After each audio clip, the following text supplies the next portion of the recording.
JIRIBAM district की MANUNG चन्ना BABUPARA LEIBA court complex की BHARAT NIRMAN RAJIV GANDHI SEVA KENDRA JIRIBAM city block office की compound दा JIRIBAM block development officer Tourangbam Janeshor ने Lucingduna office Asigi Akoibada Chara kaya Thakhre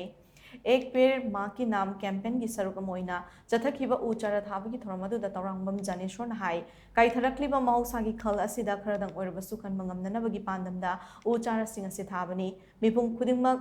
इसा इसागी युमदा उचारा सिंग थादुना चंगसिलिबा खोंजंग असिदा सरुक यामिनसी हाइना सुमहाकना मखा ताना फोंदुकी Asigi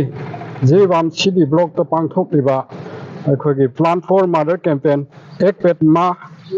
ke nam haiba thim asi kain hai kan dai khoi ge hojiki eco khal haidi uwa yan thaliba adagi mahan ta haliba mayam asibu kanana bagi damakta ecosystem bunga kana bagi damakta aikhoina asangaman kya thaduna adi office asidasu block asidasu adigi block khudimak natragana government gi site tasu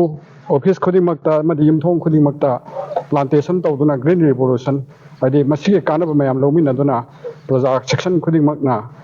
yum khudimakta plantation amum tawiduna usar mari manga dangasu thabiyu hana hajiri